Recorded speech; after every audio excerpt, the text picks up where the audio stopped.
There's actually a lot of people who can do it as good, if not better, than you. What is really going on is nobody can do it like you do it.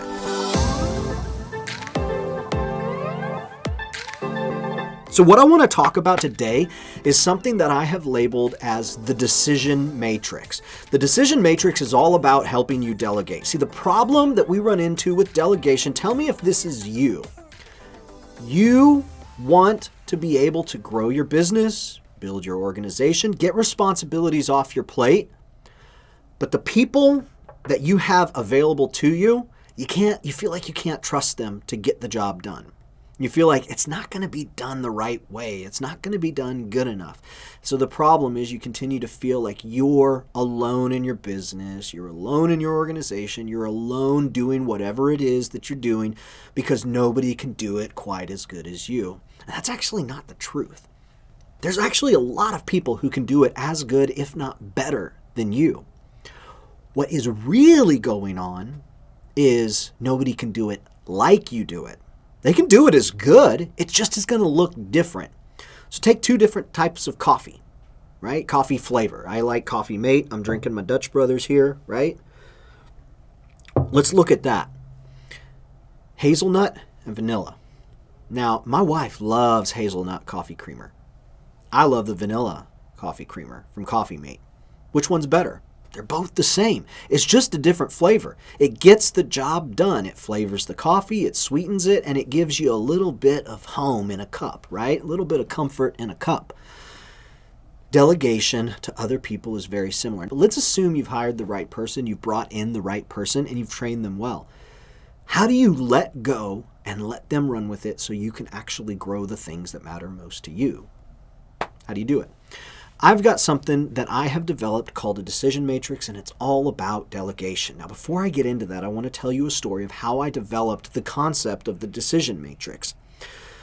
When I was younger, probably around 21, 22 years old, I led a band at our church. I was the music director for the college group. And this band, we had great musicians. All of us were young, but all of us really played well, and I was the leader. Now, one thing that you have to know about any type of band is that the most important position outside of the leader is often the drummer. And the reason why is because the drummer, if that goes wrong, nothing can go right. But if the drummer goes right, it really can cover up a lot of other insufficiencies or kind of weaknesses in the group. And so when you're leading a group of musicians on a weekly basis, you need a solid drummer who you can count on. And my drummer was someone named Jared. Now, Jared and I played in junior high together, we played in high school together, and then we played in college together. And we'd really developed a tight relationship, very tight bond. Jared, incredible musician. And so it was really easy for me as a leader to play, because I never had to worry about, was Jared going to play something that I didn't like? No, he always played what I liked, and we had a really unique chemistry that just worked. Well, over the course of time, you want to bring new people into that chemistry. You want to bring new people into that group, because if that drummer can't show up on a Sunday, if that drummer can't show up for a particular event, you're SOL unless you have a backup or unless you have another member of the band who can pick up. So we started bringing in people to audition them, and one of the people that we brought in, her name was JJ. JJ and I became great friends. I really enjoyed spending time with her. She was a very gifted drummer, but here's the thing. JJ was a different type of drummer than Jared. She was just as good. You got your vanilla coffee creamer, you got your hazelnut coffee creamer.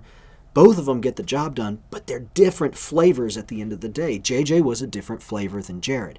Now, as a young musician, 21, 22 years old, I had not really been exposed to playing with a whole lot of people who were different flavors, right? Who were different styles.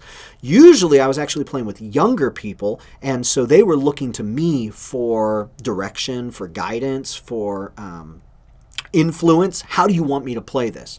Well, when we brought JJ in, she was older and she had a style all to her own. And so as she began to get assimilated into the group, one thing that I noticed I started to do was to correct her. JJ, don't play it like this, play it like that. JJ, don't hit it like this, hit it like that. JJ, don't come in here, come in right there. And what I thought I was doing was I thought I was making the music work. But what I was really doing is I was asking JJ, to be Jared. I was asking JJ to play like Jared. I was asking JJ to become Jared. And that's not fair. As a leader, it's not fair to ask anybody to be like somebody else. You see, all of us are unique and all of us are gifted and different, and we all have different things that really allow us to take our entire group, our entire team to a different level, to a different place that if everyone was just flying solo, we wouldn't be able to go there. We make each other better. And so by me asking JJ to become Jared, I was doing her a huge disservice. And I realized that. I was fortunate enough that I realized that pretty early on, after about several months in, that every time I asked her to change something, I wasn't asking her to change something because that's what the song needed. I was asking her to change something because that's what I wanted, because that made me feel better, because that was, it was what I had in my mind, but I didn't see the bigger picture that we could become so much better and so much more diverse. So when I came across the idea of, okay, this is probably not healthy and this is probably not good. JJ's secure, but if I do this to anyone, I could probably discourage them in their craft pretty easily. How can I know when to step in and say something and when to just let it ride? And so I developed something called the decision matrix. So right here, you'll see on my iPad, which by the way, I'm using GoodNotes, the Apple Pencil, and iPad Pro 12.9 inch. I know there's some people who will want to know that stuff. I've got the basics here for the decision matrix. So whenever we would play, and even now in my leaderships at Shrine Media, whenever I get a design, it comes to me and I ask the question, the first question that I ask before anything else, is this what I want?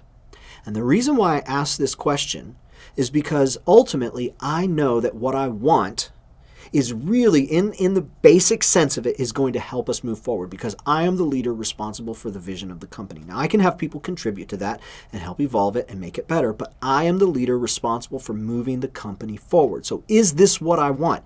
If the answer is yes, then that's going to work. It's going to be great, right? Because that's what we decided on, whether it was me making the decision in a silo or me with the group. Is this what I want? Yes.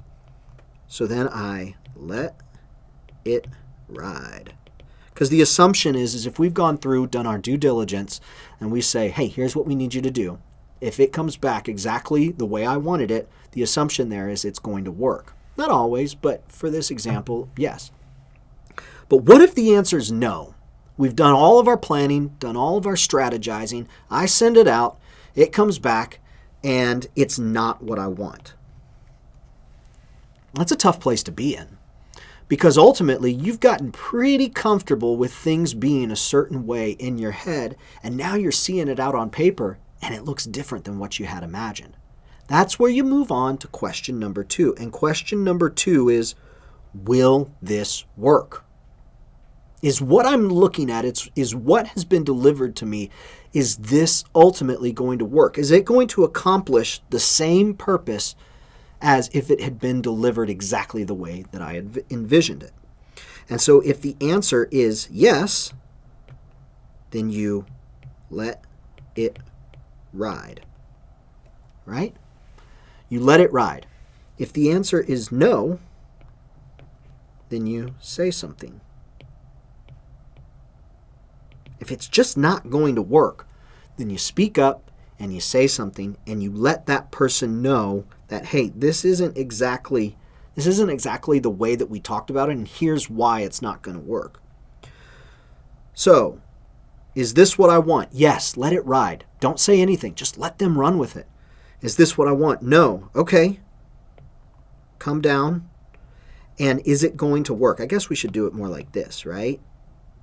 We should make it more of an angle. Will this work? Yes, it'll work. Okay. Let their creativity come out. No, it's not going to work. Okay. You need to say something. Stop it right there. Say something. But let's say that it'll work, but it really is just not what you envisioned. And maybe it'll work for this part, but when we combine it with this part over here, it's not going to work. So then you ask one final question down here is, can I live with it? And if the answer is yes, then let it ride, right? And if the answer is no, then you're going to say something.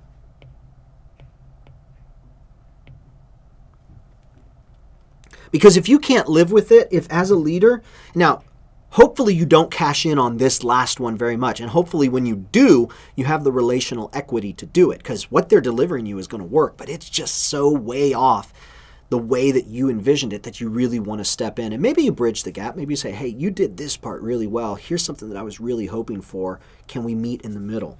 But the idea is that when somebody's worked super hard, don't shut it down. Don't rain on their parade. Don't correct them when it ultimately is going to work, when it's ultimately going to accomplish exactly what it was you set out to accomplish. Go to this last question, say, can I live with it? It's going to work. Yep, you know what? I can live with it. It's not what I want. It's not what I had hoped for, but it's going to work. And I will save up making a comment for the next thing that comes down the pike. And maybe you know something bigger, something better. Maybe this is of small significance compared to something else they're working on, and you want to empower them here so that you can correct them later. See, all of that goes into your leadership. And I was reading John Maxwell. John Maxwell says it's your leadership bias. It's just you see everything through this lens of leadership, and you're figuring, okay, if I say something here, I probably shouldn't say something there because I don't want to discourage them. I really want them to feel like they're part of the team and what they do matters. So, looking at this as a whole, the decision matrix starts with asking the question, I have delegated this to somebody else. They've brought it back. Is it what I want? Yes, it's exactly what I want. Let it ride. Let's ship it. Let's get this thing going. If it's not what I want, then I'm going to ask the question, well, it's not what I want, but is it going to work? And if the question is no, it's not going to work, I've got to say something. I've got to protect the rest of the team. I've got to protect the company. I've got to protect the individual. But yes, it will work. Okay, it's going to work. But can I live with it? And that final one is really the test of your leadership. By and large, what happened with JJ is as I started to go through this decision matrix and realize that most of the time what she was doing would work and most of the time I could live with it, what happened was we actually became a better band. We became not just a better band, but we became a more well-rounded group. And JJ really allowed our music to go somewhere that Jared would never have been able to take us. Again, not because Jared's better or JJ's worse or JJ's better or Jared's worse. It's you've got your hazelnut and your vanilla. You've got your person A and your person B. I don't even like that. You've got your person here, and they're equals. They do the job great. They're just different. And really that difference is what helps elevate you as a company. Bringing people in who are different than you, who can take your ideas and develop them and evolve them beyond anything that you ever were capable of. This is a true test of a leader. This is a true trait of a leader. And it gets easier in some respects, but in other respects, it's always a difficult thing to have a vision inside your head and let it go and let somebody else run with it and evolve it. That's why it's really, really important that you surround yourself with amazing people who get you, who understand you, but whom you respect enough to allow them to challenge you and allow them to push you, because that's where your real growth is going to come from. Other people coming in, pushing and challenging. So, how are you going to apply this in your leadership? Is there a relationship? Is there somebody on your team who you really see a bright future for, but you feel like you've just been correcting and correcting and correcting? What if you filtered your decisions and your interactions with them through this lens right here? How would that evolve the company? How would that evolve your business? How would that change your role in the company? What would that free you up to do? The big thing here is we can learn all of this as much as we want, but we have to apply it. So I want you to think of one area in your life where you can apply this, where you can introduce this matrix. Is this what I want? Will this work? Can I live with it? And see how your people can not only take what you do, take what you want, run with it, but make it better and improve it and grow it and allow your business to flourish in the long run, because now you have the power of multiple people working, not just the power of you working right here. Would love to hear your comments. If there's anything that you think I missed, anything that you think I'm wrong, about anything that you think, hey, what about attacking it from this angle? Please let me know. This is a dialogue here. So as I live stream more, I would love for you to join me, and I'd love to hear what your thoughts are on the matter. So thank you for taking a few minutes to watch. Reach out to me if you have any questions. Otherwise, we'll see you on the next live stream. Peace out, everybody.